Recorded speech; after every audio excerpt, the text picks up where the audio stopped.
So I tricked you guys into watching this video by thinking I was gonna pig out on a big keto-friendly cheat meal. This is actually an intervention. So I'm bringing you guys here because I want to explain a couple of things to you. First off, why are you doing keto in the first place? I think most of us are trying to lose weight, we're trying to be healthier, we're trying to feel better, we're trying to get away and break the mold of the old us, okay? A cheat meal is nothing more than just a relapse into a bad habit.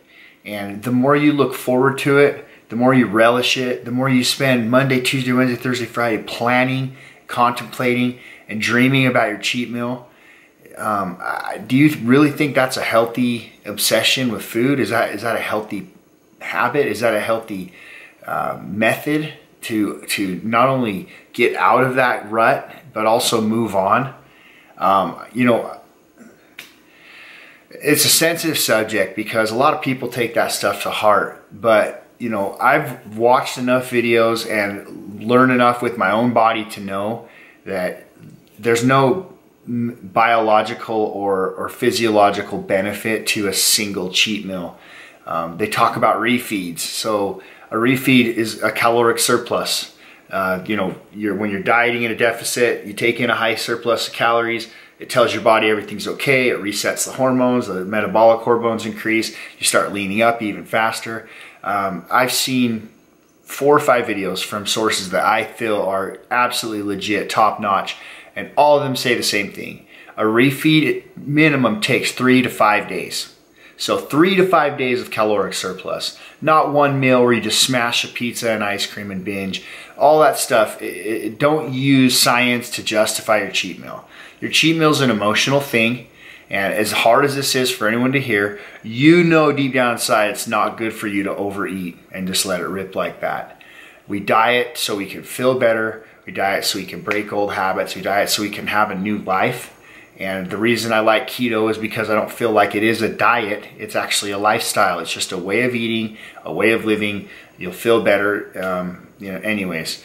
So, you know, you look at Primal Edge Health made a video about this a week or 2 ago, and he had a great point. He's like, you take a drug addict and you put him into rehab, you spend months and months just weaning them off of that addiction, weaning them off of that craving. Does it make sense to give them a cheat meal and let them jump back on, you know, the bus?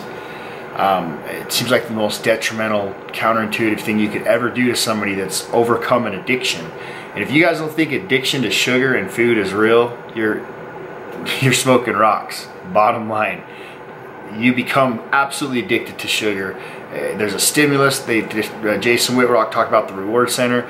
Anytime you bite into a piece of cake or something sweet and decadent, you always feel a warm fuzzy inside, way beyond your mouth and your taste buds.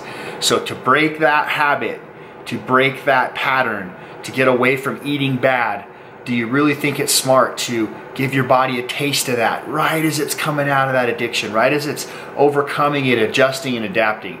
If you're gonna do a cheat meal, it's only gonna be detrimental. It's gonna hurt your psyche. You're probably gonna feel guilty. I guarantee you, your body will feel like crap. All of those signs should tell you it's probably not the best thing. Once you're keto adapted, I promise you, you will not crave sugar. You will not crave sweets. I haven't had a Crystal Light or a diet soda in 3 months. Not because I don't like any of those, not because they don't fit my macros, because I just don't crave that stuff anymore. I don't want sweets. When I get done eating, I drink a glass of water with some lemon in it. It's just my palate has completely changed because my brain is not associating sweetness and sugar with energy. They're not there anymore. It'd be like a caveman walking around, put a piece of cake in front of him. He wouldn't even know what it was. He'd smell it, would wonder. But at the same time, like with us, the way we're eating now, once you're keto adapted, and this is one of the ways you'll know you're there, is you'll stop craving sugar. You'll walk out of the gym, you're gonna crave a handful of peanuts, you're gonna crave butter, you're gonna crave salty, savory foods that are going to fuel all of your metabolic functions, all your brain, your muscle recovery, all of that, because now this is the preferred fuel source. Like before, glucose or sugar or carbohydrates were, you've taught your body that fat is now. So reintroducing that other stuff in a big binge is, again, just not a good move and won't benefit you long term. You'll absolutely regret it. The only reason I can say this to you is because I've done it thousands of times. I used to be a competitive eater back when I was in my 20s. I can throw down. In fact, I'm one of the worst binge eaters you've ever seen. I don't throw it up. I can't throw up. I'm not, my body does not throw up. I've thrown up twice in the last 20 years, but I would overeat and feel like absolute crap for 3 or 4 days after. So if there's anyone out there that's loved to do cheat meals, that's loved to pound, whatever, I'm telling you right now, you will be so much happier and better off when you learn that even a cheat meal isn't necessary, because that's another step. You know, it's all progress, baby steps, but you'll get to a point where you don't even want to eat that stuff anymore. You don't want to feel bad. Now, in summary, to wrap this up, blowing up and binging on a cheat meal is never a good thing, okay?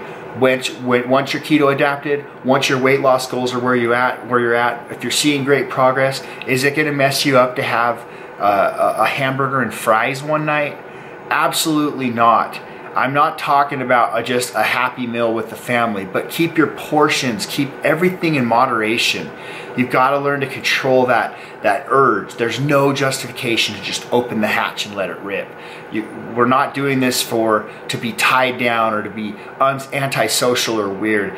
You can fit regular human meals into your life as long as you keep the quantity and the frequency down. Your body will stay in ketosis, you'll stay keto adapted, and that stuff will just process through you. But you're not going to feel like crap after because you didn't overdo it, you didn't wreck yourself, and you certainly as heck didn't justify it with any psychobabble that you're pulling off the internet. Guys, this is a good thing. I promise I'm not trying to be mean. This is an intervention, but you'll stop craving cheat meals if you just stick with the plan. Be patient, keep cranking.